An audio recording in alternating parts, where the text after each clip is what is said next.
I'm still buzzing about Friday's episode. That was a lot of fun. Our underdog father, T-Box, finally shown himself, and a lot of chatter about it in the Discord. We still got some more thoughts.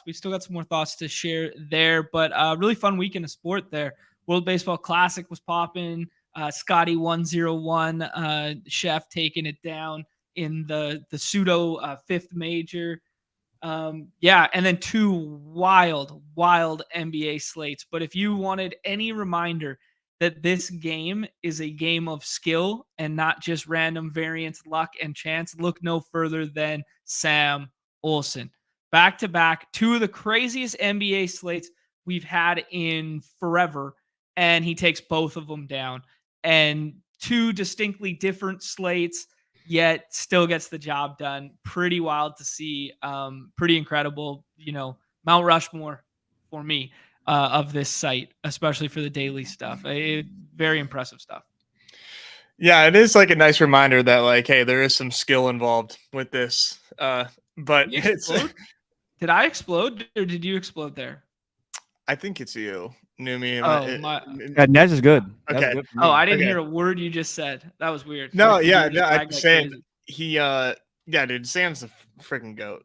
Like, there's just no other way to explain it. It's gonna piss me. Like, I'm not in the NBA streets as like much as you guys are, but if he's in the baseball streets doing this, like, I'm gonna have to talk to him.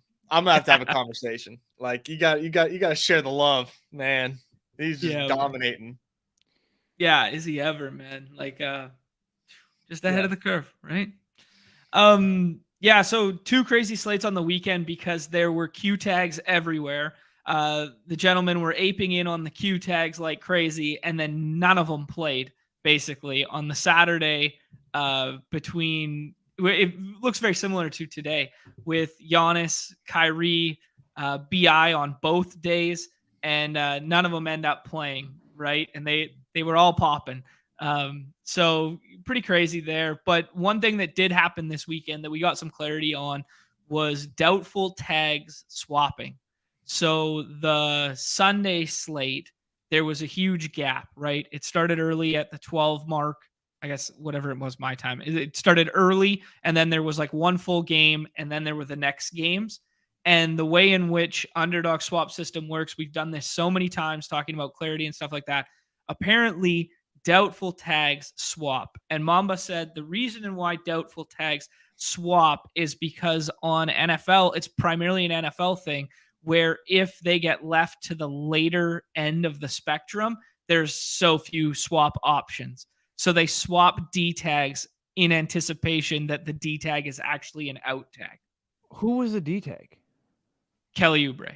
So Kelly Oubre was a doubtful tag midday downgrade 4 minutes before lock on literally 3 or 4 minutes before lock on Sunday.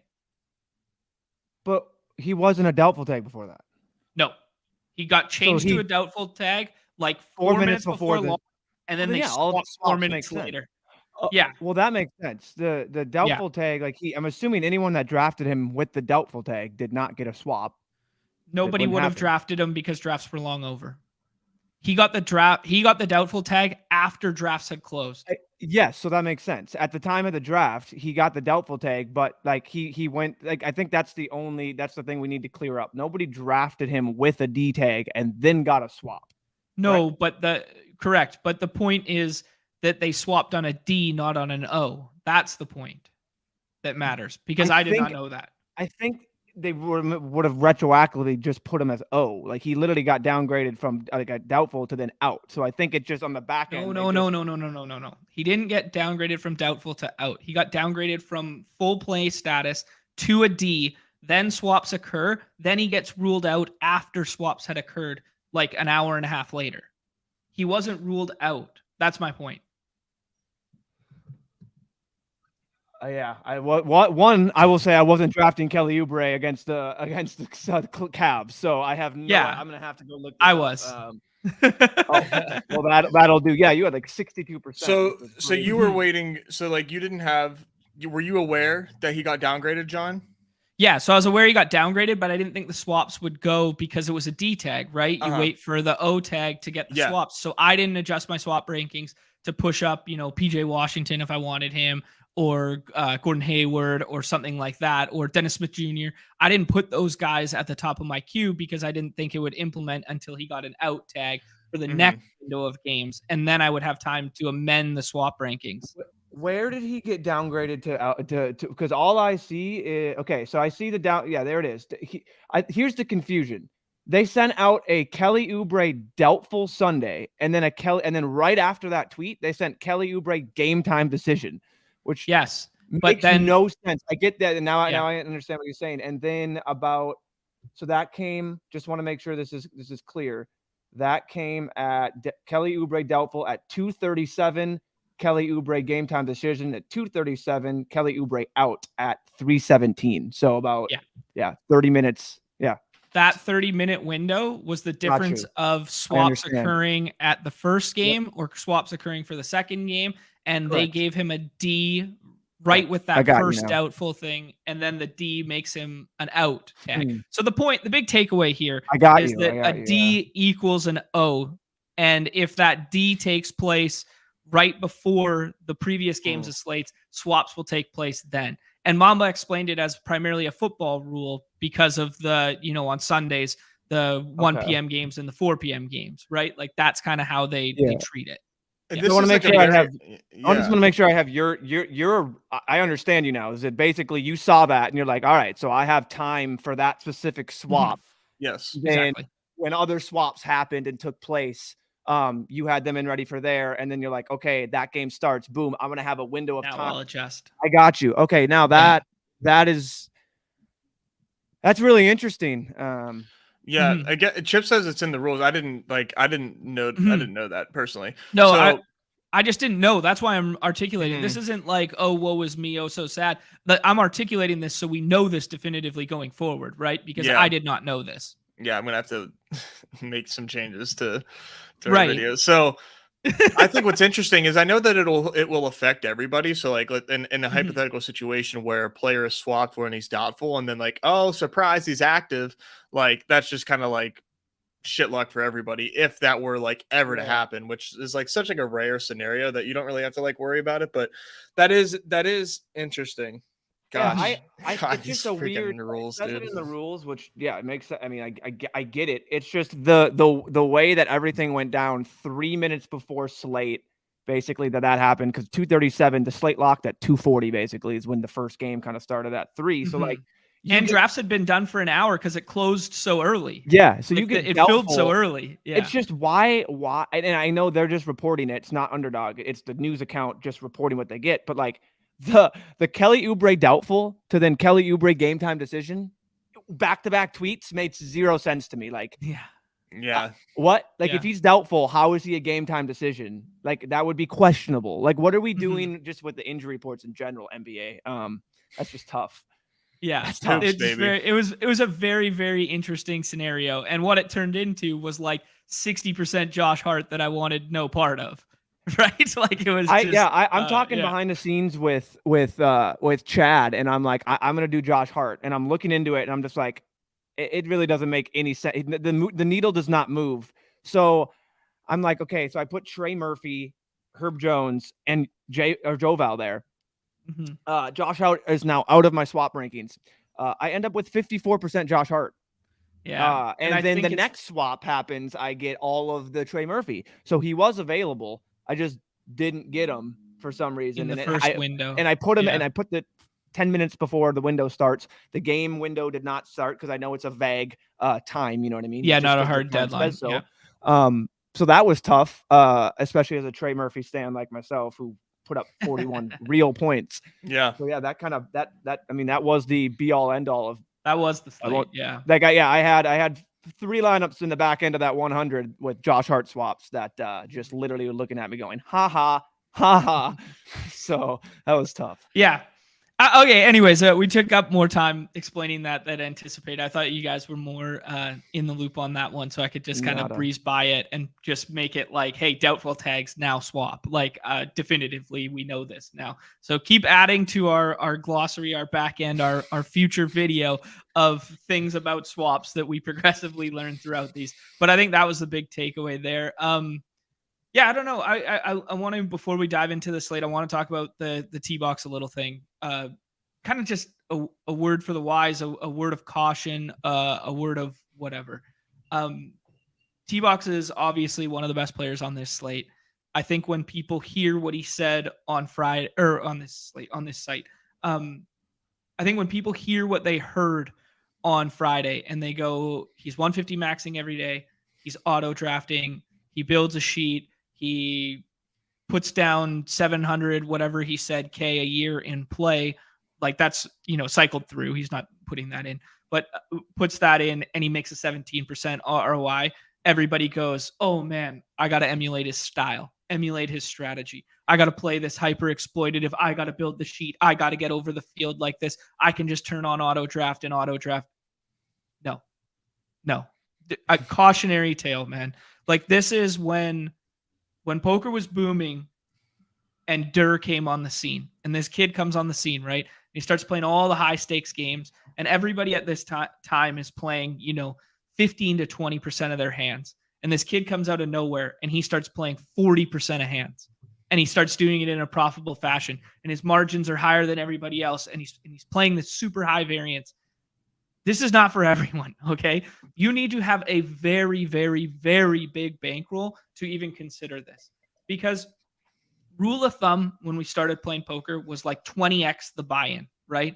Just to stay afloat was like, hey, if you're playing $100 game, like you better make sure you have 2,000 in your account for that $100 game, right?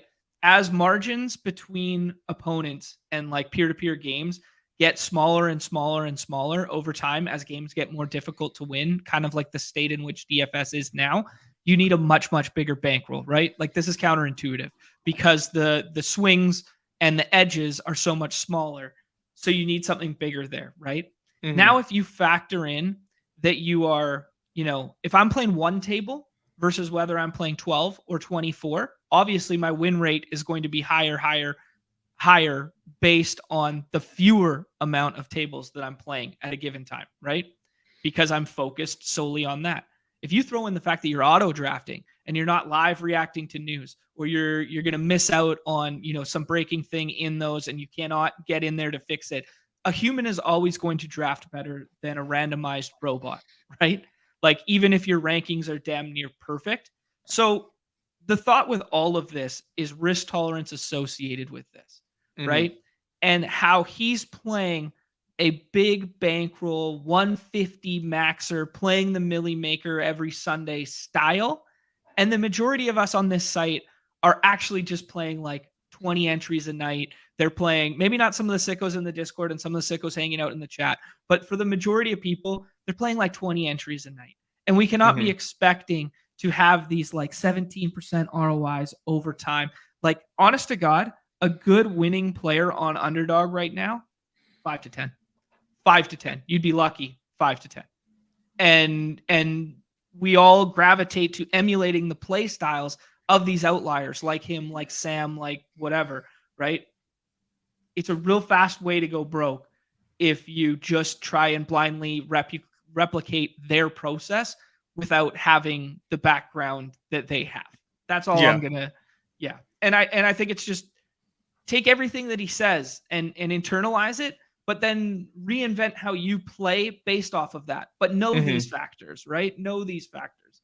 Definitely. Good caveat for sure. I've been like, it's such a mental game with any sort of daily fantasy, right? Where you hear somebody like T-Box or like any other successful DFS player, right? And you hear them like talk about their success and like you hear about their bankrolls and everything. And it kind of like makes you, maybe like for some people it could elicit envious feelings or feelings of like, okay, well, I'm blind, like you said, kind of like blindly like following that same type of strategy. just like you said, just kind of like take pieces of those strategies, like you said, and find ways to implement it into your game. Really, if you're somebody that's like, if you are dying for a bank, right? If you are just so desperate for a bank, I think you really need to kind of pump the brakes a little bit on those feelings and like analyze that and not do negative EV things because you are desperate for that bank. I don't think anybody is like ever like made profitable decisions out of desperation. So just be very cautious with that if you are somebody in that situation where like your bankroll's running low and like you're just gonna go all out. Like don't do that. Just don't do that. Yeah, I mean, like realistically, like bankroll talk isn't a prevalent conversation in this space yet. It's very prevalent in the evolution of poker, and that's why I kind of led with, like when the games were softer and games were easier, guys would have 20x. Now guys have to have 100x bankrolls because of the margins and this sort of thing, right? Like comparatively, like you need 100 buy-ins to play a $200 game, right? Like you need 20k to be sitting at a table with 200. Like that doesn't make sense, right? But that's how it is now with the speed in which the games are played, with so much assistant software, with whatever. And I would add one more caveat to that Nick, very sharp player in his own right, brings up here is anyone who's playing volume in these contests and is 150 maxing NBA every day, they have stochastic, they have ETR, and they have roto grinders. They have them, period. You're not getting a leg up. You're not getting an edge by just auto drafting off one of those sets of projections because everybody fucking has them, right? Like that's table stakes. That's the barrier to entry. That's the baseline to get in these contests, right? So the reason his strategy performs better is his sheet, his ability to make the sheet is significantly better than the rest of us, and his sheet is contrastingly different to what everybody else is playing off of, right? Yeah. So yeah, I don't know. He made a point to say that when he was playing in the heads up contest, someone just comes in and emulates his style, right? And then it's like, hey, we're just both paying the rake. Well, hey, we're all paying the rake if we all just upload ETR's ranks. Like we're all just paying the rake if we're all just doing that, right? So there's different ways to play this game, and blindly emulating T boxes is probably not for everyone. Could it work for some people? Absolutely. Does it appear to work for guys like Sam? Of course, right? Like these outliers. But yeah, just a word to the wise, word of caution there that I just wanted to, I don't know, talk a little bit. I could go on and on for days. Tell me to shut the hell up. But like I could talk for days. People about want this it. Stuff. Yeah, it's just it. okay. So, no, I appreciate that, Numi, because I don't know. Sometimes I don't know. You may think it's just your own, but I mean, you have a lot of background in this space. People take what you have to hear, and they should, and they should honestly like use it. It's obviously not gospel, but as someone that's been in this space as long as you, that knows the poker industry, that isn't 26 years old and has a little bit of a background, I would definitely. I mean, I'm your co-host, and I sit here. I'm like, yeah, this is great stuff. It's a good refresher. Like. Was my first instinct to go immediately auto draft 150? Yes. Did I immediately think like that probably wasn't the smartest thing to do? 100%. Like I think I've told you guys over and over again that my over like I like to do like a half and half type thing and get a blend of it, and then consistently check out my auto drafts and adjust ranks and all that. And if I'm getting the same thing over and over again and not getting combos, then yeah, I'll go in and specifically make those combos.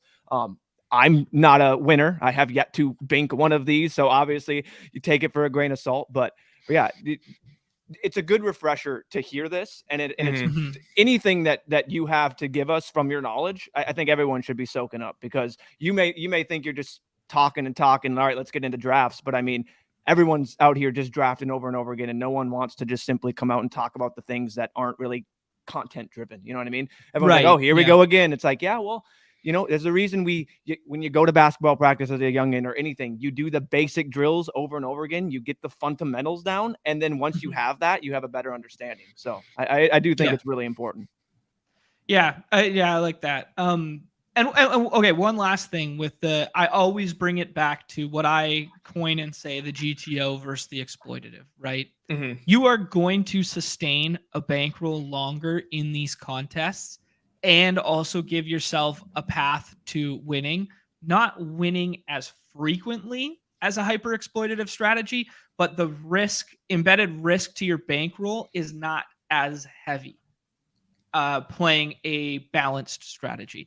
So if you came in here and you just go, hey, the crowd knows best, the crowd has the knowledge, the crowd is sharp, right? At lock, and you just auto drafted 30 off ADP, you'd probably do okay on any given night unless there's some extreme, insane slate breaking news at the end where a 40th ranked player is now a 10th ranked player, i.e., if we had a 10 game slate and Brook Lopez wasn't getting drafted and Giannis gets ruled out. Maybe he pops in projections to 15th best player. You're going to be safe, right?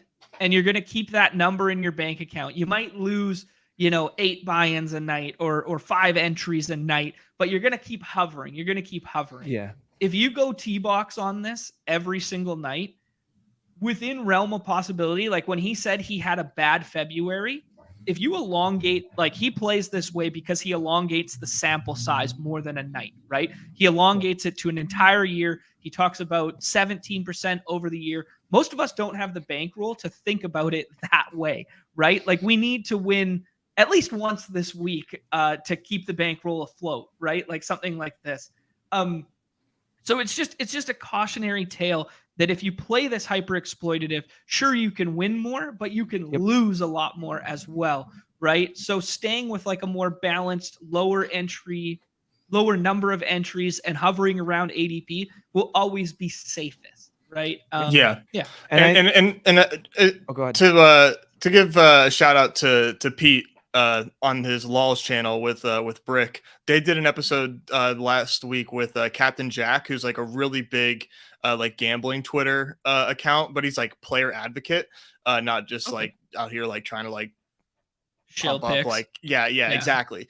And he had some really good points like in this same like realm of thought that we have as far as like bankroll management and like new players and whatnot. So I think that would be a good conversation for people to check out if you're like into this and like you're gaining a lot from this conversation. He had a lot of good thoughts as well over there. And like one of the things that he said was like one of the biggest things you can do with like, with a bank and a big bankroll is like buying a bigger bankroll. And as far as like the money that you have to use and like, cause that then adjust the way you play. Like just because you get a big hit. One of the biggest mistakes I made was like, all right, like I want some early money. And now I'm like, okay, now you know what? I'm adding in like $100 of pick'ems now, like on a slate. Like let's just like throw this in. And like you will like burn through that cash fast. So like understanding that like your strategy should generally like stay the same until like you are definitively at a point where like, whoa, I can do something different here. And yeah, and I think hoops also in these daily formats are different than these other sports. That's what I was just gonna say. Because like Touch of Green here is bringing up like in pucks, I don't see how like auto drafting can be an advantage. And like I agree, I think hoops is extremely unique in this sense because stacking isn't as important or prevalent. There's no positional scarcity at all. It's just super flex. Take whatever you want. Matter. Take the best place. Blender. Play whoever you want. Literally. And that I think that's a good caveat. Like he said, his best sport was basketball. Like he said, his best sport. Well, yeah, was like basketball, anybody. And that's obviously right. And I think No Bo Sox had a really good point right after it in the Discord, in which he immediately goes like, I don't understand how that's viable. Like I hear all that, and what makes it even more impressive is he actually does it in sports like. Sometimes puck, sometimes MLB, but those are the two similar where it is very hard to simply go in there with ranks. And like Touch of Green said, like No Boss said, its correlation is such an important, like it's so important in those sports that it's much difficult. Where that's when you'll see him all of a sudden the 1 through 20 tee box because all of his guys in an events-based sports hit. And all the other guys literally hit 0. So that is one good thing, or one thing to touch on is like, I as much as I advocate, like I do enjoy some auto drafting, you won't see me auto drafting unless it's like a puck at lock 75% over or like overlay. And I'm like, here's 5 entries, take my EV. Like all the other sports, it's very tough for me to go in there and auto draft if there's positions and to correlate and whatnot. I think that's a really good point. Yeah. And I do think in those sports, there's a greater edge to going scroll the F down in those ones comparatively. Because if we build a basketball slate right now and we just bypass the first 3 rounds, probably drawing dead. You're probably drawing dead. You need some combination of the first 3 rounds with the perfect combination of the other ones. It's actually shocking that basketball isn't more duped on this site. I have no idea how it routinely happens that it isn't duped. There's a unique combo in 100 or in 16K lineups like every single time. I don't think I've seen a duped first yet. Me neither. It's been a while. That is crazy. Yeah. I think a lot of it does have to do with I mean, a lot of the times, like the one thing I want to caveat, and then we'll get into the slate is like if you have a swap, if you have a whole lineup of swaps, you're just fine.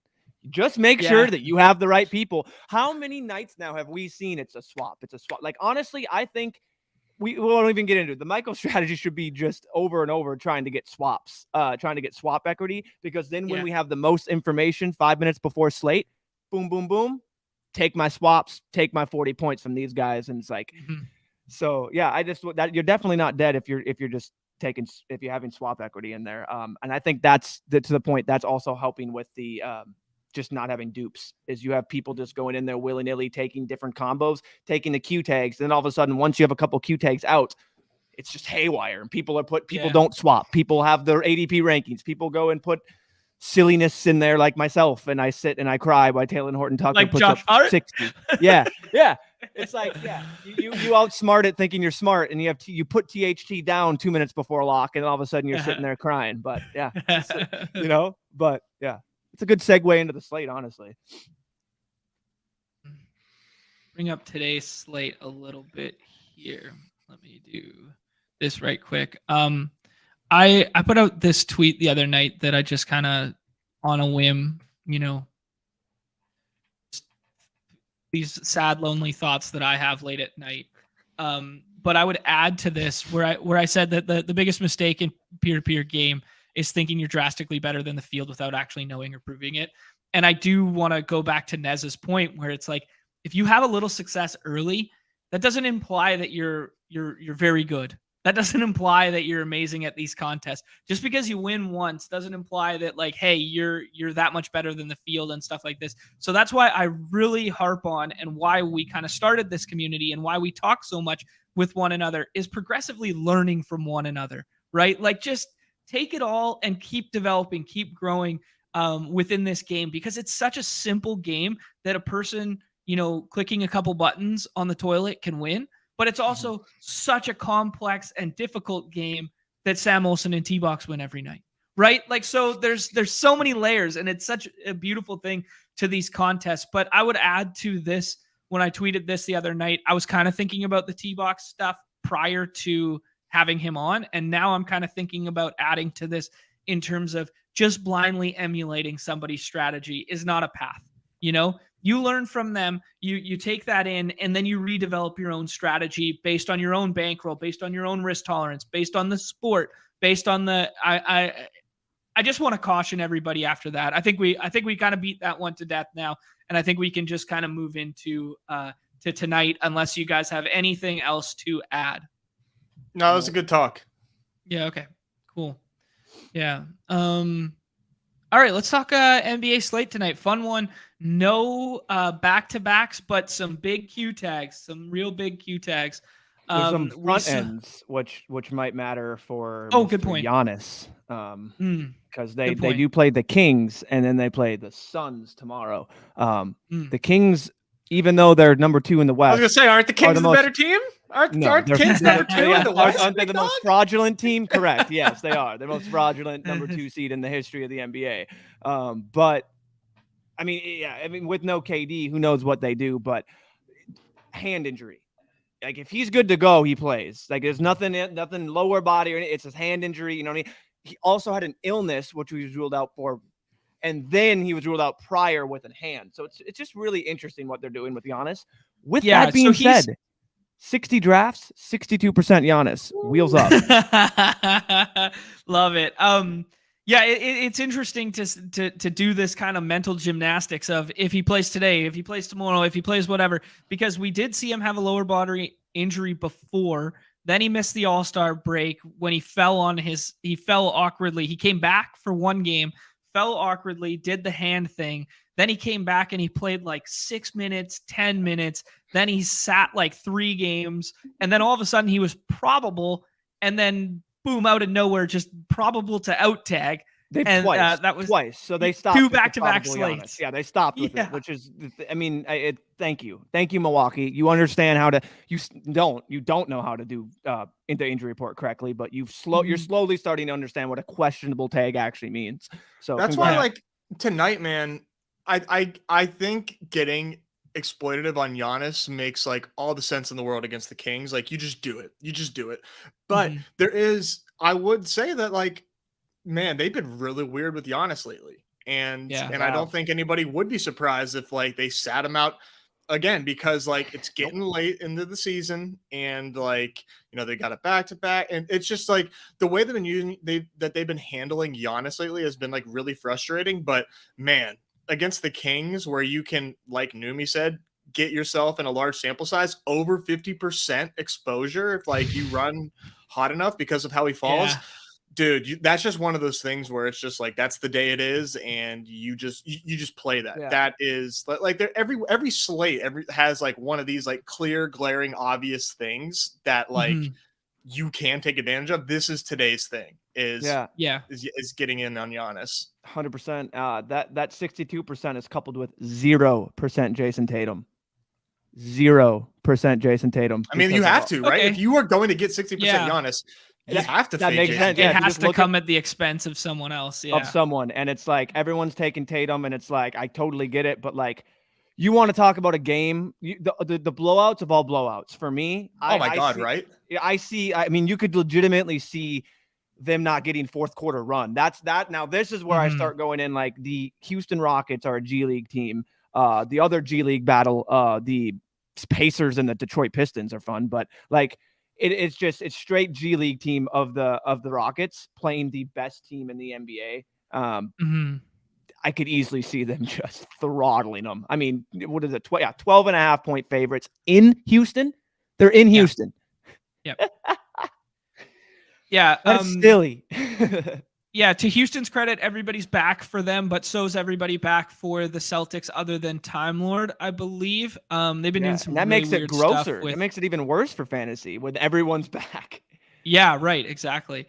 And they've been doing everything other than playing Grant Williams. That was very strange over the weekend. They kind of just cut him from the rotation, and you got a second DNC or DMPCD, so which makes 0 sense because he's gonna get paid this offseason, just because of what he is, and like he's better than Mike Muscala, he's better than Blake Griffin. I don't understand what we're doing here. He must be mad.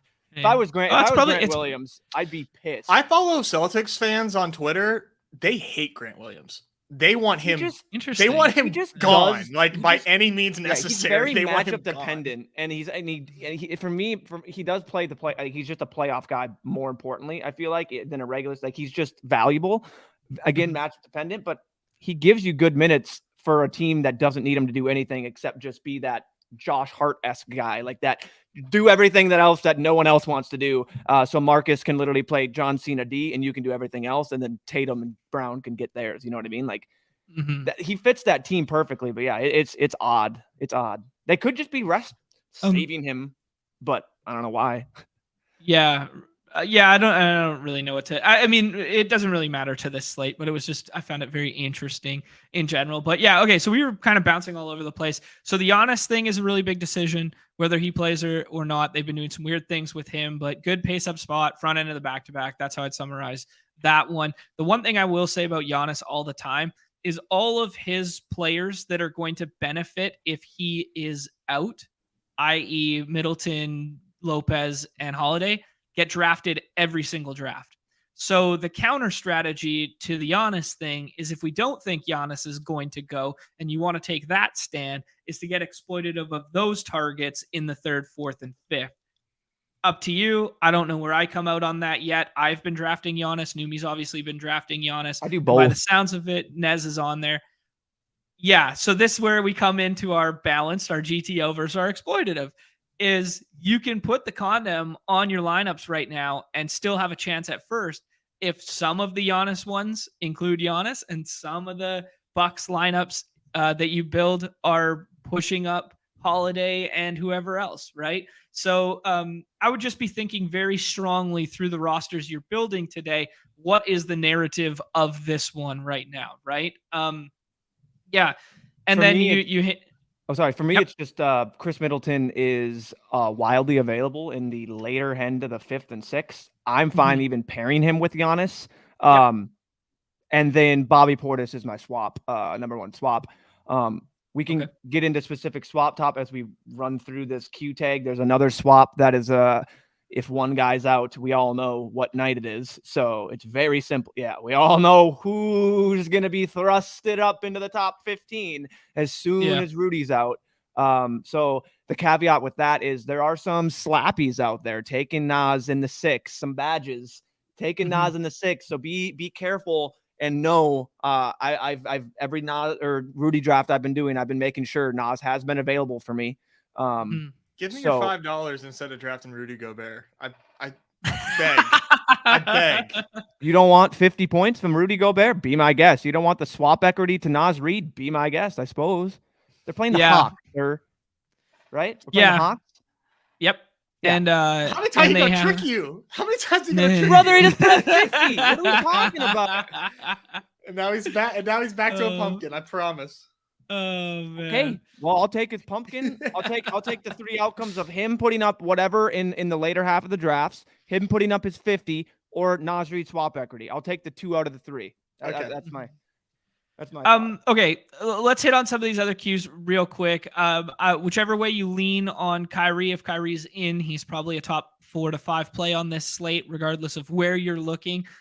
If he's out, I guess there's a little bit of a bump to Christian Wood and Tim Hardaway Jr. and maybe Hardy, but I don't really care. If Kyrie's not playing, I'm basically not touching Dallas against Memphis.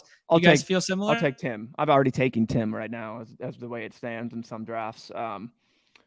So yeah, I would definitely take Tim Hardaway and hopefully get some swaps there if possible. I'm taking all the Kyrie too. Since he got ruled out. What was that? Why does that feel like yesterday? Was that Saturday, I think. Saturday. Yeah. Oh yeah, Saturday was nuts. I feel like he'll be in just because he was like a game time decision. The line kind of shows that he would be in. I don't like to do the whole line movement thing because it's always wrong. But they're only 1.5 point favor. Memphis is only 1.5 point favorites against Dallas. What? There's no way Memphis is 1.5 point favorites against Dallas if Kyrie, if they're not expecting Kyrie to play, is my thought, right? That is nuts, man. Is somebody out that I'm missing? Ja. Well, I meant other than Ja. Like we know how we on this show, we know how we feel about the Ja-less Grizzlies. They're 99% Grizzlies without Ja. It's like, dude. I'll go check. I'm about to do something irresponsible tonight. I don't believe there's anyone out. Sorry. Yeah, no. Ja. Sorry. Ja and the big piece of their team, just team overall, Brandon Clark is out, and he is out for a while with that Achilles. No, he's done. He's done for the year. Well, that's the thing. That's so their line's been going down. They have Steven Adams already out too. So you add those 2 big guys in with Ja. I guess, but Christian Wood night, baby. Dude, I'm not playing a guy that the coach hates. I'm not playing a guy the coach doesn't even want to play. Come on, guys. I'm just saying. I'm where does this come in? Strange. He doesn't Here's the thing. Here's the one thing. It's always funny. The MVP debate. Jokic doesn't play defense. Jokic doesn't do this. Jokic does blah blah blah blah blah blah. Christian Wood is so effing bad defensively. They literally do not want them on his team. He does not provide anything offensively that counteracts what he does defensively. Whereas Jokic is hey guys, I'm the best offensive player ever. I may be not that great defensively and can do some things, but it's the parallels, and you can do that with any player. Christian Wood has turned into Russell Westbrook, where he negatively impacts your team because he's so bad at the game of basketball. He cannot play defense to save his soul. Yeah. Literally, he gets put in a blender. Like Rudy Gobert could break his ankles. I'm not even kidding you. Okay, no one's played Christian Wood tonight.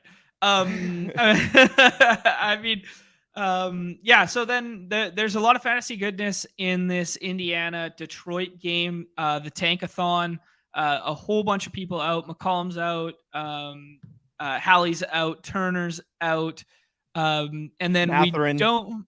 Matherin's out. Yeah. So we're waiting on a 6th round Buddy Hield Q tag right now, but people are pushing up Isaiah Jackson, who, played really well last game in a spot start. I think he played 38 to 40 something minutes. There's a name, Nemhard, good Canadian kid. I'm pretty sure he might be. I can't remember. I don't know. Jackson played 25 minutes, by the way. He scored 45 points. Yeah, he is. Nebhard 45 points. That's where it was. It wasn't minutes. Okay. Yeah. Sorry. That's pretty nuts. So don't get me wrong. No slight there. But Buddy Hield is my second highest owned player. Yeah, makes sense. Makes a lot of sense. Owned. Give me all the Buddy Hield with that team. Like just shoot. Like it's no one's on that team. So it's great. And I feel like I'm gonna have a good amount of Killian Hayes too. Like that's kind of where I'm at. And then sadly. Yeah. And then Detroit only has 2 centers tonight, right? Like they only have that. So you can do worse than Duran or Wiseman in the 6th there without Miles Turner on the other side. I mean, both good fantasy per minute guys, point per minute guys. I like Wiseman. Wiseman's fun. A name to shout out that isn't fun to shout out, but he's a name that is potentially going to get the run again against this team, and that's Isaiah Livers. Projections are going to probably show him there. I haven't clicked him yet. He's a guy that will probably show up as like, okay, don't have him. Look at all my Q tags. Swap option, definitely in the full court press. Interested to see what Chat or like Nick and all these other guys, if they've thought about him. I've thought about him. I haven't pulled the trigger yet just because of the plethora of options I can get back there. But just another name that is a body on a team with not many bodies. Yeah, I think that's the biggest takeaway for me is there's a whole bunch of kind of little like dart throws that could fall their way into really high usage through the 5th and 6th round from that game. And I'm getting kind of, I don't know, greedy maybe in my thought process of how good they could do by pushing some of them up and getting like 2 or 3.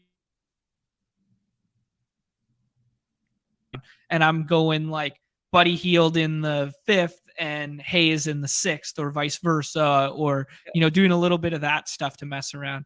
I pulled this up to pull up the rankings real quick. And then the Zamboni staring me right in the face here. For what it's worth, DJ Mitchell put out a tweet this morning talking kind of how the East is a juggernaut. The West is pretty wide open. That's not what his tweet said. That's what I'm saying. But he put it out that basically both sides of the board, not sure who they're going to play on either side, but both sides of the East and West are pretty locked in. So we're going to go ahead and do some content on the Zamboni. Absolutely. DJ Mitchell, I haven't even told the bros yet, going to join us on Wednesday. So we'll get ahead of that one and we'll do some Zamboni with him.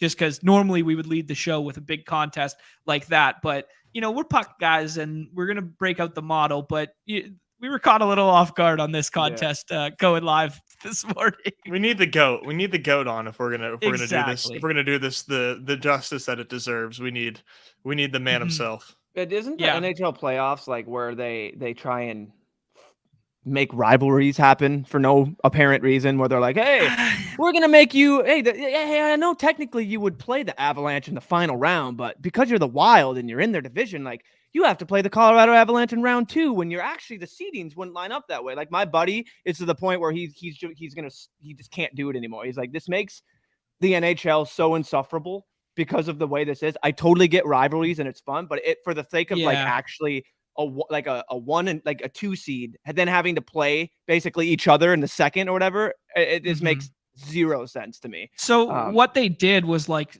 I guess it was 3 or 4 years ago now, was they made it a bracket format. It used to just be a seeding format and just 1 and 8 and that sort of thing, right? Seems and to work in all other sports very well. Right.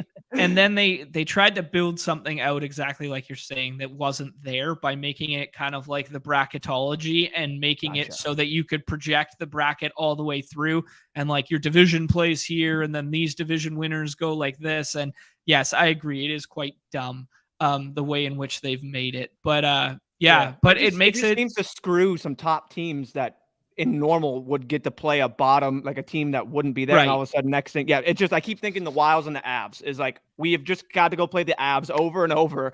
Or if we would have won, I don't know if the year's won. It's just like, everyone just keeps talking about, oh, yep, here we go again. Like we're the second round. We should be playing this team, but we're playing this. So yeah, it's interesting.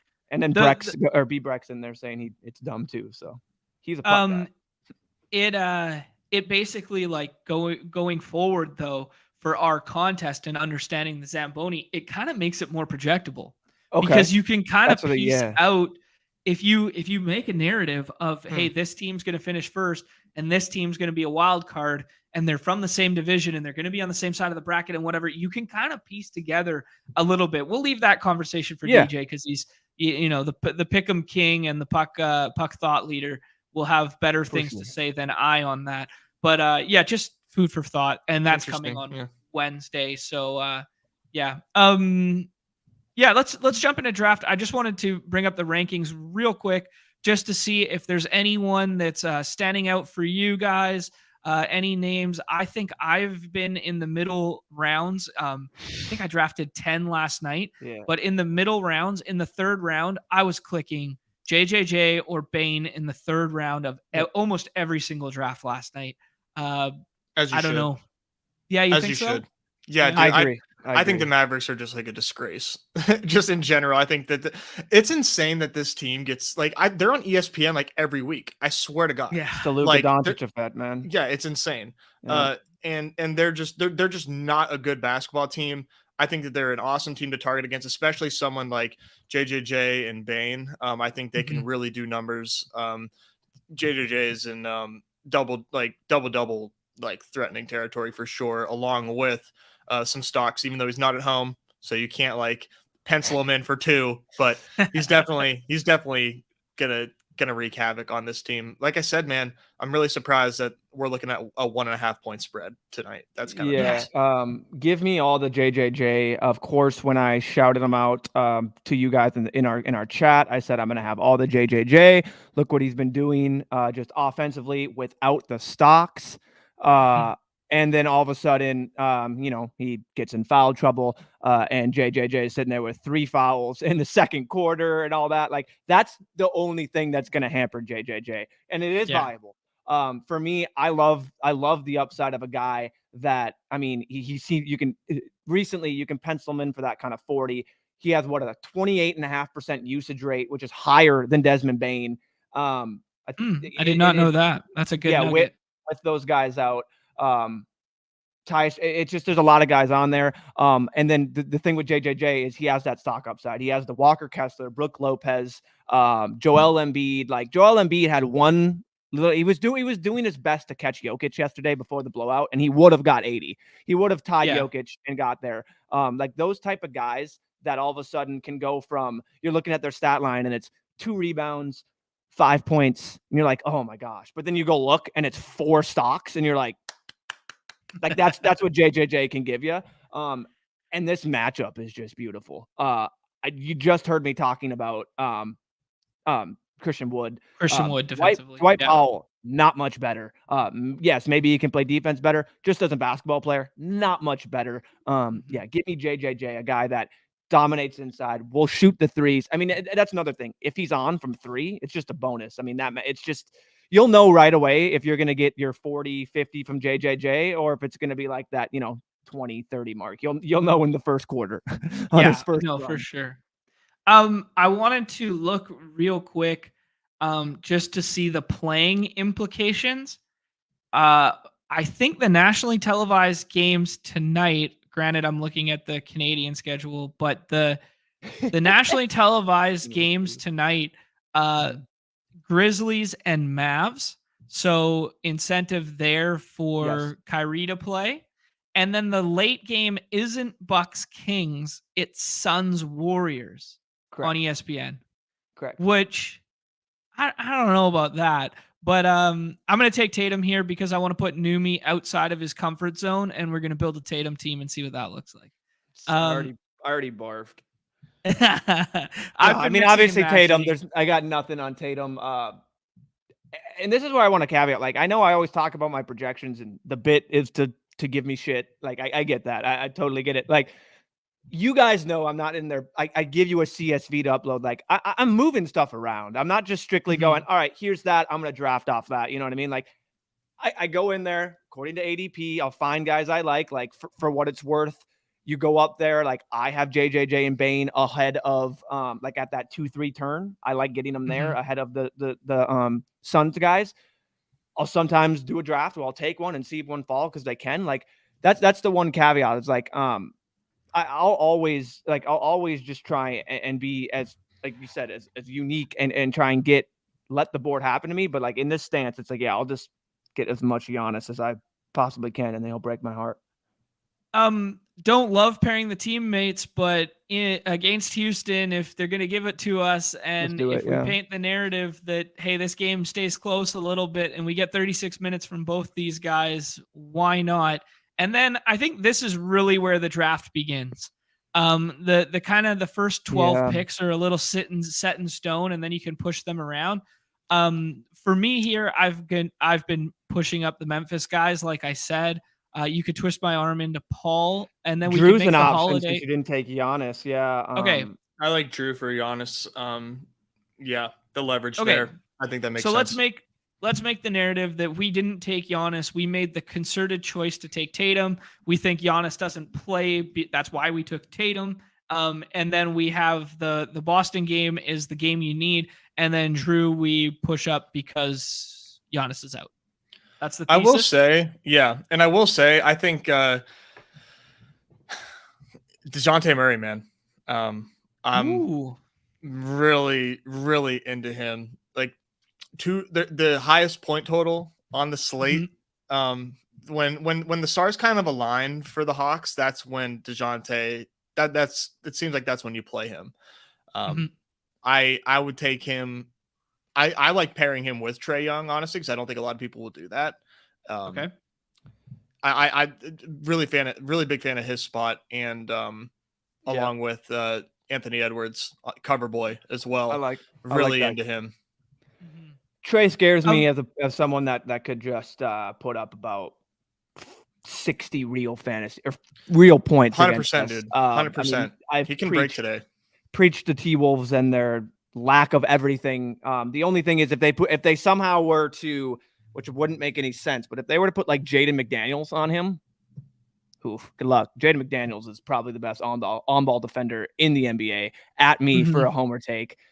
Find someone that's better than Jaden McDaniels. I really would like. I would like to find nice. That. But yeah, so that's an interesting thing. But yeah, Trae against us, the Wolves. Just screams murderers row, like 11 for 12 from 3, 10 assists, nearly putting up his first triple double type thing. I don't know if he's put up one before. Tyus. Okay, I like Tyus. Leaning into that Memphis narrative again. I have not been clicking a lot of Clay. I've been seeing some smart people click Clay's name tonight. I like Clay. Yeah, dude, he's got that weird little beef with the Suns last time. You remember when Clay had that, like he got salty with them and then mean mugged them and then kind of got, I'm pretty sure he got ejected, right? He hates the Suns. This is the Clay mean mug team, or do you guys like Hero more? No, we could do the Hayes thing. We could do a guy we didn't talk about yet, Jabari Smith, coming off back-to-back double-doubles and looks like he's taking over a good portion of Tari Eason's minutes. I don't know, just a name there from the other side if we wanted a little correlation with because if we're taking double Boston, it means we think this game's competitive, right? Mhm. Like this game's going to be closer than the 12.5 because you don't go double Boston and then they both play 30 minutes because they're up by 30, Right. So a little bit of correlation in a lineup like this goes a long ways, I think. What are your guys' thoughts on THT? Is it box score watching? Do we have a read on Jordan Clarkson? It feels weird to be taking him in the 5th round. I'm not gonna lie. I think this is straight up recency bias. Because the fact that he's playing Miami and we're taking him I this hate high. everyone on Utah. Yeah, There's like, going to be someone that scores. I find them, I guess. I hate everyone on Utah. It's tough. That matchup you just said. Miami's not a fun team to play, or for fantasy wise to play against. yeah, like I'd rather take Kyle Anderson like over him. Yeah. A little slow-mo. Slow-mo is going off tonight. Ooh, Yeah. I like that. Yeah, highest total game, like you just said. Hawks ain't no defense to be scared about. He's getting the minutes nonstop. The only time he's not getting the minutes is a blow, like just they're not getting the run at the end of the game type thing. So, yeah. How does Gobert? How does Gobert impact his usage if Gobert does not go, I will get that for you, or vice versa? I guess. Yeah, I'll check that here. Slow-mo goes there. THT goes at 35, and we have a Kevin Porter Jr. with 10 picks at ADP to pair with our Boston stack. Unless you guys like Sengun more. So I would not take a Houston Nembhard. guy, except this team fits the narrative of you're hoping that someone's going off to allow Tatum and Brown to also I'm go KPJ off. here. Yeah, I agree. Otherwise, I won't take KPJ once. Yes, I kind of agree with you there, Numi, where I'm kind of – it's really hard to pin. Oh, boy. And, like, the spot's bad, everyone's back, this sort of thing, right? Yeah. I mean, obviously, like I said, there has to be someone to score in that 109-point total. Who it is, I don't know. My hope is it's spread around and maybe they just literally get schwacked. It's tough for me to take these guys. Like I obviously probably will work in a few if it's right and just to have exposure to them. Obviously, if you're getting KPJ with literally the last pick in the draft, I don't see that as like a terrible selection, even in the 6th round. Like it's definitely viable. Cool. That's all I really have to say about the Rockets. I have one cautionary tale of today with the Giannis stuff that I thought I was smart that I wrote down earlier. You guys tell me if I'm not. Giannis is the last game of the slate, and all of his swap options other than Bobby Portis are being drafted. That gives me a little pause to clicking Giannis's name over and over again. No? Yeah, I'm just hoping that we get it beforehand. We've got all the Giannis news beforehand. They've dropped it, so that's just my lean. But that crossed my mind, and that's something to bring up. I would just hope. I would like to think that people would not be swapping to pre-Bobby Portis if Giannis isn't out. That's what you would have to hope for, because then Bobby Portis is available for you in those Giannis teams. So that it's kind of like a blessing and a curse, I guess, where you would then solidify yourself. If it is the latest one, you kind of solidify yourself with hopefully 100% Giannis to Bobby Portis, and then whatever left out you can do. Yeah, because in theory, there's going to be no other swaps in this Phoenix, Golden State, or Milwaukee sack game. In theory, after the 7-10 window surpasses, that the only viable swap, unless something crazy happens later in the day, will be Giannis from these back-end games. So you will have your pick of that. I don't know, just something to think about. If I could get Portis as a swap, I would be pretty happy about that. That's my whole Giannis play, and it could get blown up. Don't get me wrong. Like I'm saying, it could get blown up with someone swapping to Bobby. Jimmy. Yeah, I know it's Jimmy. Yeah, Jimmy's interesting because I don't think Lowry plays tonight. He came back. Oh my God. He came back out of nowhere and basically just played 38 minutes for I think it was 38 or 39 minutes. Like, yeah, no, it was malpractice. Straight up 36. malpractice by the Heat. They should be fined. 100% fined. Go look at what he did. No, I'm gonna put it into perspective. Who do you guys like here? Let's do something weird here, or one of the Phoenix guys. JJJ. Or we could. You like JJJ more than Bane? Nez? JJJ, yeah. Projections will say Bane. I kind of lean Bane. JJJ has it where it's like he doesn't have the other guard of Tyus and Brooks to eat into it. Not that they'll take away from Bane's ability to be Bane. It's just that outlier. I like a big versus the Mavericks more too. Yeah, then that's the thing. It's the outlier JJJ. Like just give me the chance at him getting that stock game. You know what I mean? Mm-hmm. Yeah, and dude, it's gonna be tough because I think Portis should be drafted even if Giannis is in. Interesting. In the 6th, I think against this Sacramento team, it really seems like Portis can get some like really solid run in. It's not bad either. It's what's tough, man. Is like I don't know how good these swaps are going to be if Giannis is indeed ruled out or doubtful. You might just be looking at like Malik Monk and just like right. So that Kyle Lowry, man, listen to this. He did not start. He then played a long stretch in the first, long stretch in the second. From the middle of the third quarter at the 5:16 mark until the end of first overtime, Kyle Lowry was on the floor. He did not leave the game from the 5-minute mark in the third to overtime. Yeah, that's some IQ shit right First there. game back. That's IQ shit with a guy that's not even close to IQ. It literally came back from an ankle, right? Like it. Strange. I know Nez doesn't want to click on Rudy's name here. Go ahead. Rudy or Tyus? I think that's the conversation for me. Probably Rudy since we have JJJ. Yeah, I would go Rudy. Okay, we'll take Rudy there. It's easier to stomach taking Rudy on the other side of the board, knowing how the swaps work. Yes. So if you could take him on the other side of that, pushing his ADP isn't a terrible Buddy idea. Hield. This man Buddy has Hield. just been out here drafting his guys. I love it. Get your guys, Chad. Tyus feels good. Hero feels good. Middleton feels good. Killian Hayes feels good to me. Which one do you guys prefer? Killian Hayes, kind of strange. Yeah, Tyus or Killian. They'll say Killian. Projections will say Killian. Oh God, I know so much ball. It's insane. Yeah, you know every single person on that team is injured. Dude, the Pacers starting like you're gonna see me getting called out at this Pacers starting 5 today. I mean, that game is a joke. Who's the guys? I wonder how much tickets are for the Pacers game tonight. Listen to the guys out in this entire game.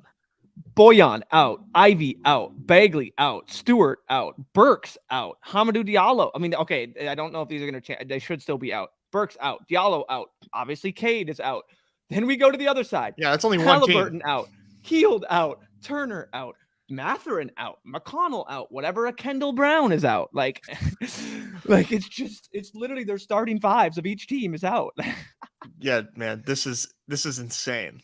A G League game could probably pull more. Like it should be more expensive than this. You can sit courtside for 300 Canadian, so that's like $5 US. That is a rip off, brother.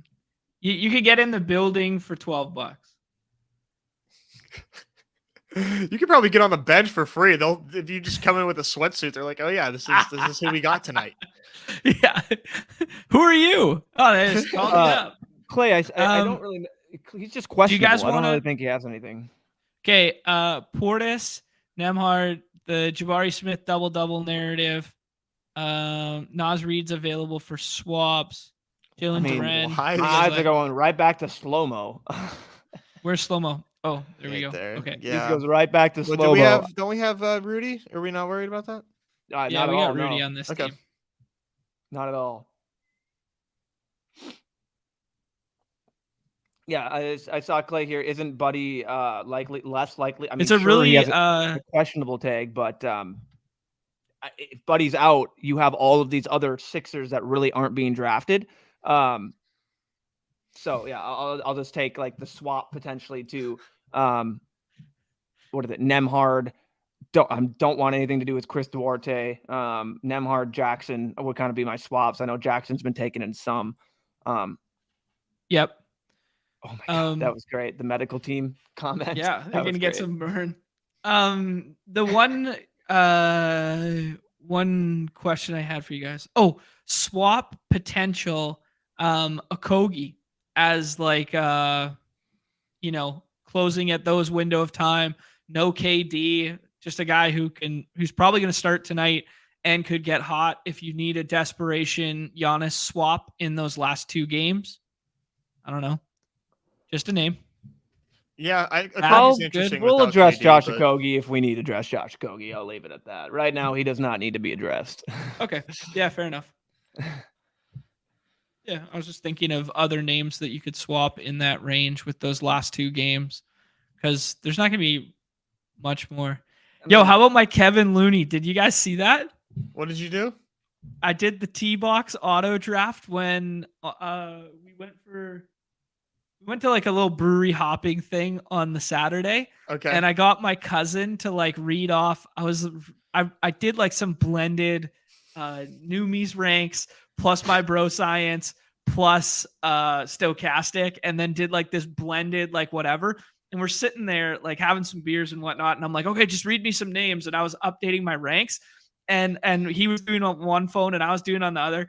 And I typed in Kevin Looney instead of Brooke Lopez. So I ended up with 15 straight drafts of Kevin Looney. Oh my God, dude. And then he started and played like 38 minutes and put up like 45 fantasy points and outscored Brooke Lopez. That is insane. How do you... Hey, some people are built different, and that's John right there. That's John. Some people are built to make a mistake at the brewery. Literally a typo. Plus EV for you right there, friend. Oh man, it was so funny. Great. That's a great story. That's better than any other stories I've heard. I like the Trey and Anthony Edwards pairing at the end here. Sabonis for me, Sabonis is always Sabonis, but Nez has been on the record saying that Sabonis isn't the guy who wins you slates on slates like this, and I kind of feel that against the Bucks today. It could be a good pace spot. It could be a good game environment. Do we just take the swing on Kyrie here? Or do we go? Yes, take the swing on Kyrie. I have Kyrie out of my in my bro science ranks before I checked any of projections. I had Kyrie as my 103. Projections back that up. I just don't understand what, like, it's silly to me that Kyrie is a second round pick without Luka Doncic. Ladies and gentlemen, we just talked about how bad the Mavericks are. The fact that the only reason the Mavericks are anything is because of Luka, and then basically because they had they had Dinwiddie. Now they have Kyrie. Without those two, we're putting the Mavericks in G League territory. Like it's bad. So give me a chance for Kyrie to go shoot 30 times. If we take away the Q tags on this slate, how do you rank the first 6 guys, Nez? Just give me Giannis, Tatum, Steph, Kyrie, Booker, and then Trey. Yeah, I kind of agree. That sounds pretty similar to me. I think, Numi, you agree there? I would be Giannis, Jason Tatum, Kyrie, Booker, Trey, Sabonis, Steph. Okay, so you're a bit lower on Steph in general then.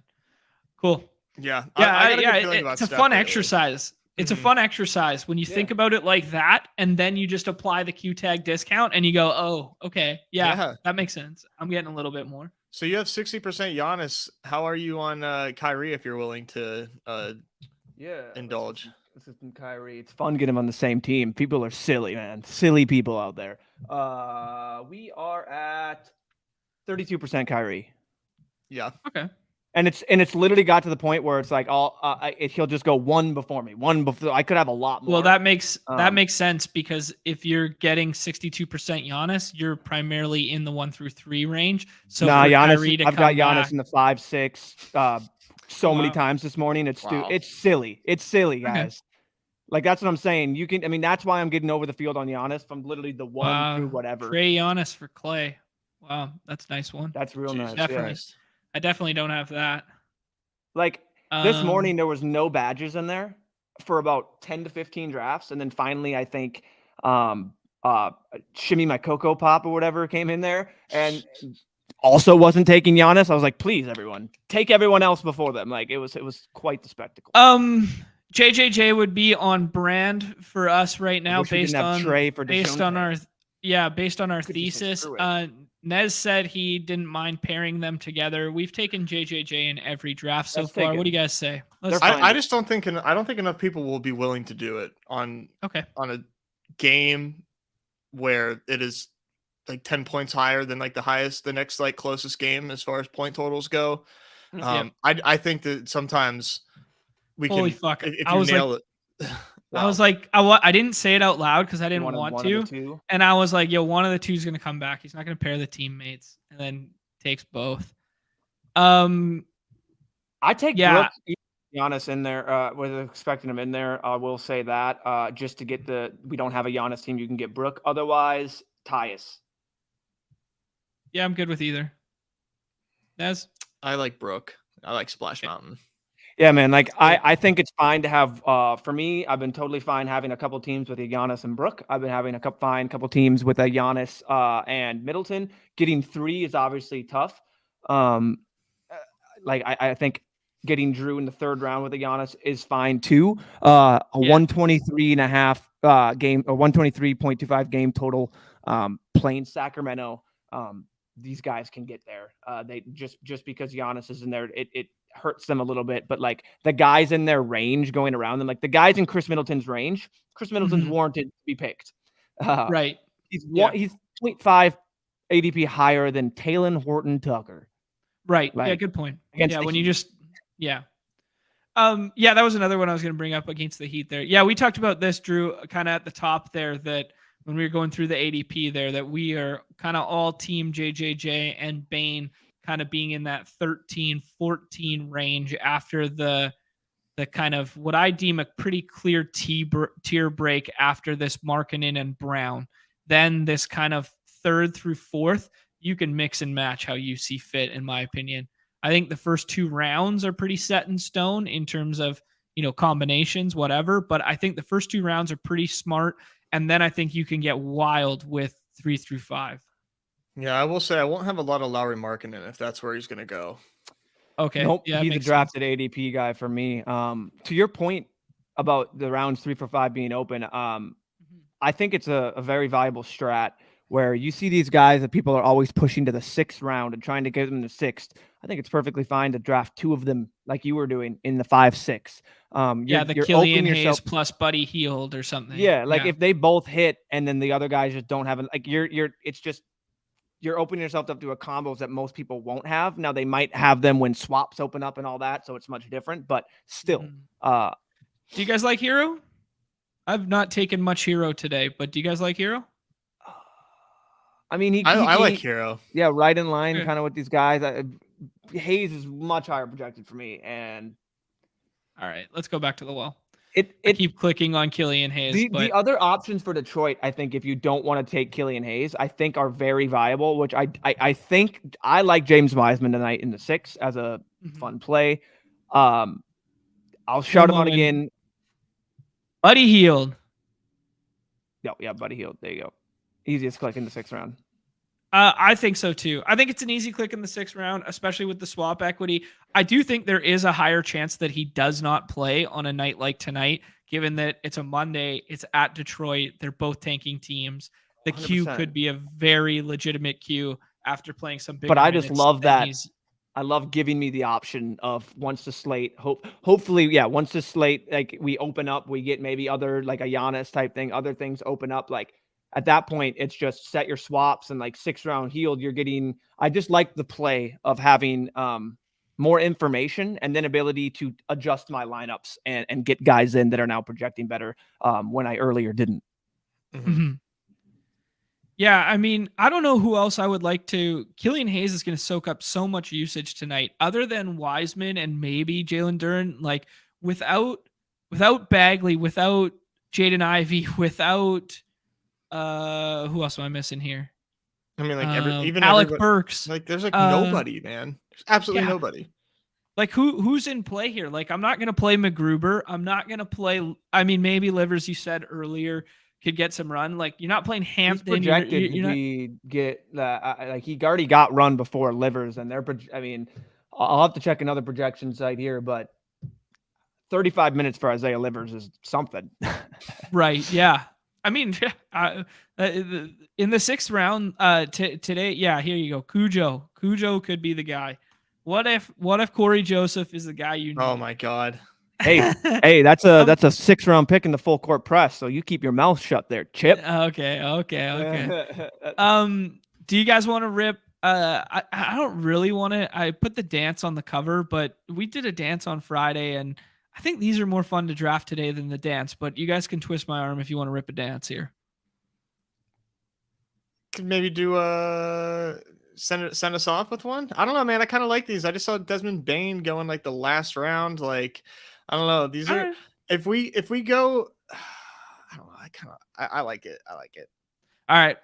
For Nez, we'll do one dance and then call it a day. This is a really fun NBA slate, though. I know. Like Carlos just said it in the chat there. I'm really feeling it. Just need one. There we go. Okay, I was gonna say that. Yeah, actually, Nez, the people need the model, man. One 3-game slate on the puck, though. Like 3-game puck, really putting it to. Let's see what we're looking at today. Okay. All right. Got the Leafs, Stars, so you know it's J-Rob 101 night, and Avs versus the Habs. Okay. Let me do some homework. Okay, Andrew's asking, can you quickly explain the BR contest itself and how it's a week long? Is it first advance to the next day? No, it's just they're just daily contests. So he's saying, I think he's new, just kind of. Oh, like just in general. Oh, yeah, in general. Yeah, and sure. No, these are just daily. So it's just for today's slates. Whatever games that they have on the slate. For this, it'll be every DFS's typical main slate. So it'll just have your I think it's 7 games on there. Some might be different, but yeah, these BRs are just strictly one day. So just draft for the day, and at around when they're done in a couple hours after, you get paid right back out. Monday night hoops. You'll see once these fill around 6 p.m. tonight, Central Time, 7 Eastern, all of a sudden the new slate will drop again, and you'll have Tuesday available to draft. So, go ahead. So the Zamboni is for just the playoffs, and that's a best ball one. The one that we're drafting right now, the dance, is a best ball one, which is a playoff. Yeah. All these BR ones are single day contests. The Monday night hoops, the Monday night puck. Who do you guys like here? Tatum? Definitely. Tatum. Feels really good. And the icons on top will also help you if you just obviously look at that too, where they'll have the BB for best ball, and then the shield means battle royale. So that'll there you'll be able to tell. Any shield icon implies that after those games, which are listed at the bottom here, on each slate will play through, that's when it ends. Correct. Yep. There you go. So just super fun if you haven't done it yet. I wonder if they will ever do like a week. And welcome, my friend. If you haven't, plugs are in the channel description below, but we do have a Discord channel in the Deposit Kingdom Discord. Click that link, come hang out. We have threads for all the specific sports. People are more than welcome to have just share their thoughts. You can lurk and look at everything, but it's a great resource for anyone that knows about it, that is just kind of lurking or anything, not really commenting. A lot of bits and trolls in there, but you sift through that, there's a lot of good information. Looking at you, Chip. Jaylen Brown. Am I wrong to say that with the new amendment to this contest with the bigs and stuff, that wing feels the most shallow now? It does, and that's why I Yeah. kind of like getting bully wing. For me, it's Steph Curry So you like Steph over Luca? every day, Okay. every goddamn day. Numi? I guess. I haven't really been doing these too much. Luca's been thrusted up there, but Okay. Luca's going to score quite a bit more points than Steph, so it's tough for me to say. Yeah, but like, if the winning team, if the first place team in this tournament has Luca on their lineup, like, I will fly to them and Didn't shake they their have hand. Luca on the winning team last year? I would say the Mavs were a little bit better last year than they are this year, but yeah. I mean, the Did Mavs Luca? They make the Western games, Conference Final last year. No, they won their first series, didn't they? And then they lost in the second one, or did they lose their first round? They lost I have in no the idea. second. I don't know, man. Yeah, Be my guest. I don't want anything to do with the Mavericks. If I'm Luka not makes it back, then like, holy shit. Okay. Yeah, and that's a good point that Chip says. Like, they might not even make the playoffs. That's a good point, Chip. Like, that's something to factor in. But like, no, I don't agree. I would take Luka over Steph. I mean, we want points, and Luka is going to give you quite a bit more points than Steph Curry. I love how whenever we come to like the NBA playoffs, now all of a sudden you want like the guys that score the most points as opposed to like getting a team into the finals. Like every other time you want starters and you want starters from their teams. I'm gonna have maybe 5 guys make the final. I think the winning roster has maybe 4 or 5 guys totally in that finals, and then it's just one-off people getting you through. Like, if you're drafting to stack teams, you're dead. IMO, you're dead. You're not going to make it. It's not going to happen. You need points to get through. And yeah, we just get Freezer takes Luka. Unbelievable. But how did he fall to the 14th? I mean, that's the team that's making it out of round 1 right there. Just strictly look at the points in the round. I mean, Luka. I don't know. He's got Jrue Holiday. Well, I mean, to Nez's point, they're going to get to the finals. He's got Holiday. He'll be sitting right there. So I don't know. I mean, like, he's got Jrue Holiday with the 2 freaking mecha stars in the NBA that put up the most points on a daily 101. We're always talking about these guys. Harden, if you want to play the points game, that fits right in your narrative. I had to start just like this morning, and I went Sabonis. Over that? I don't know that I had James Harden available. I think Harden here is kind of Harden makes, yeah. Just to get some points up. But yeah, I went Sabonis just to kind of like get some big points because I knew I was aiming for Draymond and Horford for my Warriors Celtics finals that I was building. Okay. We have some more options now now that we have like 3 really good teams like to start. You can kind of go any given direction, but I'm really into like a king in the first round, either Sabonis or Fox. I just think that that's any series there and can easily go to 7 games. Does it scare you that those teams exist with like Sabonis at ADP 47? I mean, a little bit, but not like a ton necessarily. No. I don't know. I try not to like get too into that as far as like these playoff contests go and who's built, because like every pod is different and they could end up like, to me, it doesn't matter as much. Mm-hmm. Yeah, some thoughts here. This Randall and Brunson used to be free. The Sabonis and Fox used to be free. The AD plus LeBron used to be free, and all of this stuff's getting pushed up now. We could start thinking about the finals and building out this. I think guard is pretty loaded, but we could get ahead of Smart. Sabonis and Fox. I don't want Klay Thompson here at all. I think we need Julius Randle or Jaren Jackson. Like Numi said, to his point, Freezer's got a nut first round team, and we need to figure out how do we get out of this first round for I think for we just might a couple be rounds. Jaren Jackson for me. Just because it's another West. East. Yeah. Gotcha. Yeah, makes sense. For me, I think what we should do, not now. I agree, no Klay now. I think we try and build maybe a 3 Warrior stack if we can get them to fall with better studs. With the way we're looking at this team, I think our team is telling us the Warriors make the finals, and that's kind of like our finals team, just because of the star caliber still available for that team. Plus, we're going to need another wing, Clay, Wiggins, if he ever comes back. He's out personal reasons, but really? Yeah, he's been out for personal reasons for a while, and I don't know. That's scary. When he's Man, I love that play by Sanchez on the end here. Just 80 LeBron. I can't. No timeline. When I'm not on stream, dude, I return. can't do that.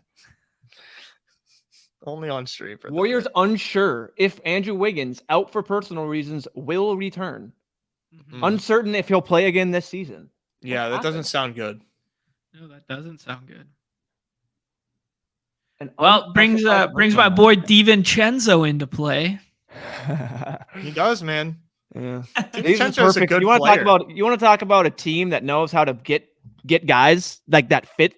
That's the ultimate fit. You want like DiVincenzo on other teams would just be worthless, but you put him on that team. It's just beautiful. He's just taking shots with Clay and Steph over and over. Yes. Don't get me wrong. It's just he fits these championship teams so well where he can be that guy and coming off the bench and help. Where it's just rather than Smart, Klay Thompson, Horford. So I might be a little crazy here, but I kind of like Jimmy Butler. We kind of talked about with Andy on the stream. Like, I think the Heat can like take a team to 7 games, and he's going to get you a ton of points to help push you through. I like that. We could do Jimmy, and then has Bam gone? And I know I said it on stream, but so now for Bam's me, it's like down. We have Harden and Tatum. I'm perfectly fine with one-offing these guys. I mean, we get to the point where it's like you can add in some back-end Boston, but there is some back-end Boston available for sure. But Horford, you said, I like. I do like how. I think if we can get Clay to come back here, I think this is where we kind of add on to the Warriors, and then we have Draymond available late as well. There you go. Yep. That's why I really like the Warriors because they're Draymond in the playoffs really easy too. To stack. They're so easy to stack. Yeah, I don't hate that. I don't hate that at all. Definitely a good shout because you want to talk about a team that knows how to play in the playoffs that are probably trying to wait to fully get up for the playoffs. Like it's the Warriors. Chip's kind of trolling, but he's not wrong. Like Kevin Looney is should be a thought for you want to talk about a role player, absolute role player, but gets hella minutes, especially with Wiggins out. That's an interesting contrarian, I think, to do Kevin Looney over Draymond, and then basically if we saying had another that they score the same, but exactly, and then that's just leverage on the field, would it not be crazy leverage on the field? Yeah. Kevin Looney with a guy here as a third big would be very interesting. I'm just saying if we decided to not do the Looney thing over Draymond, if we did that and we got a fall, it's a really interesting. What are we thinking for the East? Are we wanting to do Boston? Are we wanting to do I think the Sixers? I think it depends what happens here. I think we're just gonna keep our mouth shut for a hot minute because I know Freezer's he's always hanging out. I know Freezer, if you haven't smashed the like yet, please hit the like button and hit that like, hit that sub, Freeze. You're coming on the show next, damn it. You and Sam Wilson. He's coming. Now, who does he have? I'd like to see who this Sanchez guy has for his reasoning to take a Boston guy there. Yeah, right. A Boston guard, no less. Yeah. Oh, he has no guards. Okay. Yeah, but I think there's better options there. I'd rather go so many better options. Trey DeJounte. Oh, Freezer's taking the guy that I want nothing to do with in this contest.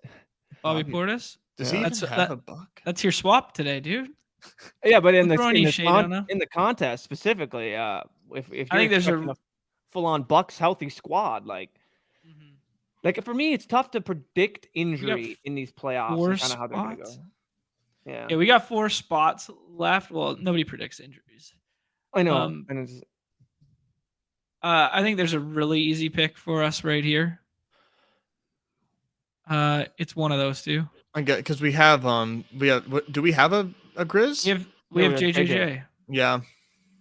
It just makes so much State, sense. Though. I know. I would almost rather do Smart.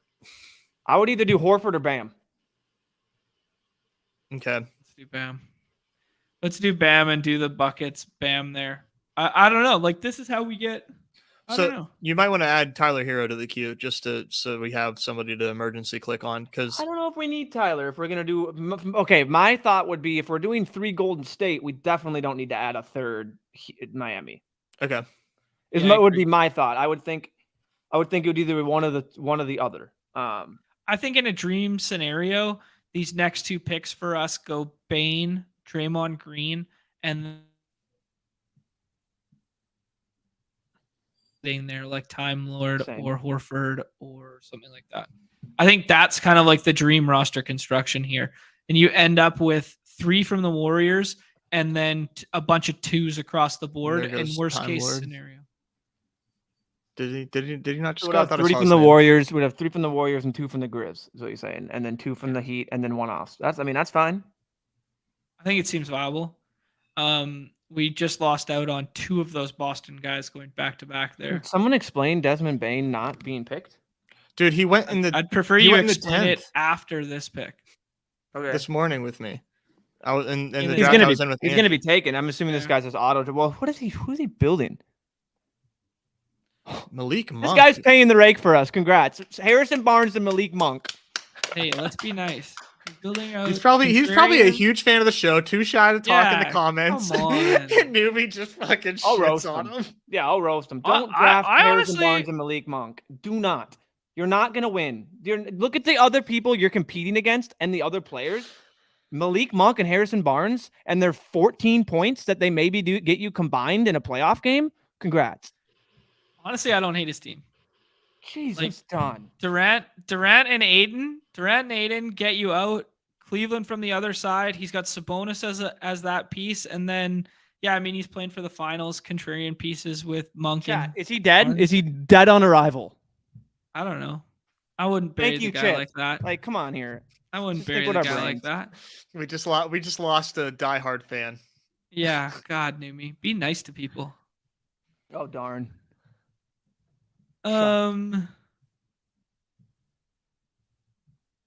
Yeah, there's nobody on. Damn, he got Anthony Edwards, dude.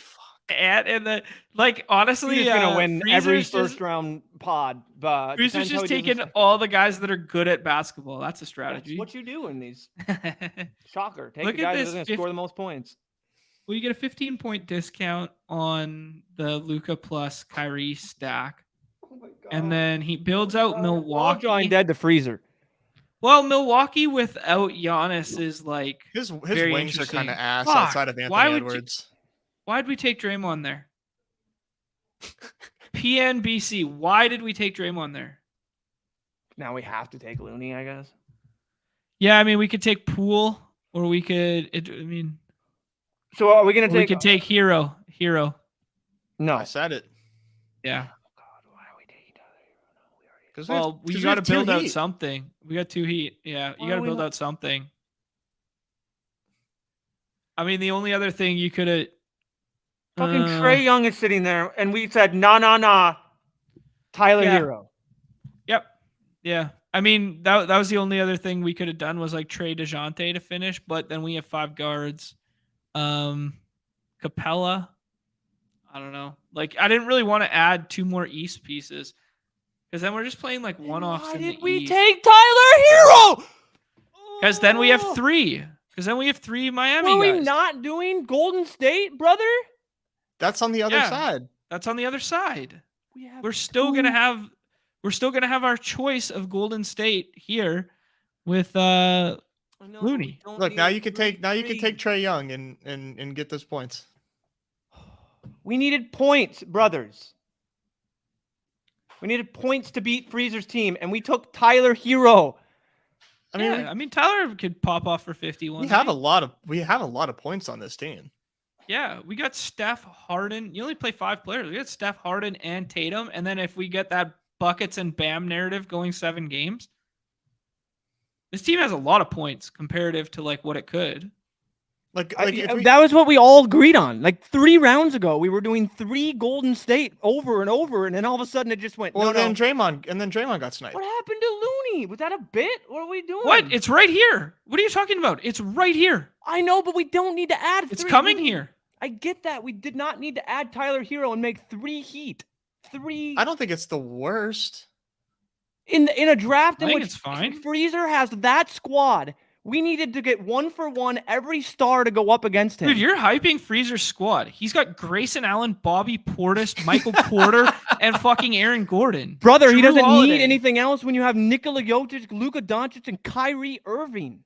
Yeah, Brother. and we have Steph, Harden, and Tatum. When the Mavs get swept, I'm just gonna like. Who do you guys I like won't here? even Who do say you I like? told Who do you so. like? Who do you like? Who do you like? Looney. Nice 4-3-3. I think this is a good balance Thanks, Chip. between. I think between this finals, is a good balance. Look, take 5 out of here. Like just pick 5. We have the option of a Jimmy Butler starting for us. We have the option of who are other wings there? Jason Clay. Tatum. Like Jason Tatum, Jimmy Butler, Steph Curry, James Harden, and then one of our bigs. How is that not like toe to toe one of the best 5 in this? Yeah. in this Jokic lobby? puts up 70 a game. Luka puts up 70 a game. and plays 4 Edwards games. Edwards is there. 70 a game times 4. I think that's going to beat anyone on our squad. Yeah, but you're hyping how those guys are going to put up 70. Like, why can't Tatum, Steph, or Harden put up 70 a game? Like, you're just going bull case, bear case with no bearing. Like, it's just like, yeah, well, here, listen to counter argument. Steph puts up 70 a game. Jokic Tatum is the puts 101 up in 70 dailies. a game. Luka Doncic Like, is the 101 in dailies, 101, 102. The only person on our team that comes close, that when you add in more people, Tatum gets dropped down. Harden is a turn pick. Everyone else is an average. I'm just talking about we didn't need to add Tyler Hero. We needed Trae Young. That's my thought. It's just Even so you add, our guards, yeah, man. I mean, how like yeah, that too. adding Yeah, Trey is just like raw points. dude, this team is I mean, I really get the good. Trey. This team This is team's really good. Yeah. I I think think we need to you're- name this. We need to name this squad really good, and then see how we need to name the squad. Numi gets 0 cut. John and Nez split 50-50. If you can fit that in the character limit, that's what we're naming this team. I love it. I love you, chat. I know you always got my back. Unbelievable. Yeah, playoff stuff hits different. Damn straight. Now we can do this again with the Zamboni. Yeah, on this is Wednesday. true. This is true. Like, we're never gonna match that Luka 3rd round value, so why try? Like, we're playing for the finals with this team. He's playing for raw points in the front end. If Dallas gets swept or Dallas somehow doesn't make the playoffs because Luka's more hurt than he currently is, like, our team's pretty strong. We don't need 6 people in the finals. 5 max. If you add I an agree. extra person on that finals, it's just you're playing it so thin in a 1 through 6 advance in which you. But I digress. But like, think about when you make the finals. The counterpoint to only 5 in the finals is everyone's going to have the same 5. So like, counterpoint, Tyler Hero is the separator in the finals that you need if you're playing for the overall, right? Like, the diversification narrative. I mean, I don't think it's great, but like, I don't like the team. The Tyler Hero pick is it just. I wouldn't have done. What if Trey just loses in the play-in game and we don't even get those points? At least we know Tyler's in the dance. Well, you're not really going to get much points from Tyler Hero to begin with, so 0-0 kind of works out, I suppose. He's like the 3rd best contributor on the Heat. Yeah, I don't see anything wrong with that. Like, Tyler Hero can get hot and score 50 points in a game. You say that all the time. Let's look at our guards. Steph Curry, James Harden, Desmond Bane. Tyler Hero's not going to put up fucking points to get in any one of those if those guys are hitting. The only guy that would then match the guys on our team to potentially thrust into our lineup would have been Trae Young. We already have 2 Heat. We already had 3 Warriors. If that's our final pairing. No, we didn't have 3 Warriors. We didn't have 3 Warriors. That was the thing. We were doing 3 Warriors though. We have. Yeah. Did we not take Looney? So we have the 3. We have the 2. Yeah. I just for me in the teams that I'm building, I'm not adding an ancillary piece to try and get me or to try and help me in the potential finals when I already have a matchup that I think is viable and fine. It's just looking at that team, and I know it's just looking at it and hindsight. It's like, I really think basketball is a totally different sport in the playoffs, where it's not like MLB. It's not going to be like puck, where you can just go and draft 2 teams over and over, take the guys on there because they could hit a home run and give you 14 points. Like Tyler Right. Hero is not going to match any one of these guys up there unless he does the hero game. Yes. Well, can he have that one outlier game that gives you that 50 points? Congrats. Trey's median almost is 50 points. Mm-hmm. That's my case for that. The team is not bad at all. It is not. I like the construction of it. My nitpicking the one pick of that. Yeah. My choice would have been to get a guard. It doesn't even Trey Young. I saw Trey Young there. Someone else there could have been a wing even on our team. I'd structurally. Yeah, like Siakam or something like that. Yeah, it's tough. Like I get it. I definitely get the 3-3. I just wonder how many 3-3 builds are going to make it out of their pod. Now that's the point we're playing for, is to get out of that pod, and then all of a sudden you have the most guys live, and like that team can fall. But it just seems so hard with the way basketball is played, and it's the playoffs. It's just going to be these studs getting it. So. I think asking ourselves, like, depending on once we like know these matchups as we get closer to the playoffs, and we can kind of better forecast these series and how long we think they'll go. If you can take a crystal ball and say, I know that the Mavericks are playing 4 games, or I know that the Bucks are only playing 4 games. How much does that affect their ADPs for you? You know, yeah, that's true. That's true. It putting it into that perspective is true. I don't think it's tough. Mm-hmm. That's hilarious. No winner, no Trey. Yeah. I really want to see. Now I'm more invested. I'm writing this down. I need to see winner, no Trey. I need to see where this places. No Trey lineup results. Yeah, it's probably gonna finish second in its pod. Oh man. All right, let's wrap it up. Good luck to everybody playing in the NBA streets. We'll be back tomorrow on the other Underdog channel. So go ahead and hit that like, subscribe, follow to that channel in the description below. On your way out the door, do us a favor. I haven't even asked once today. Hit that like, hit that follow.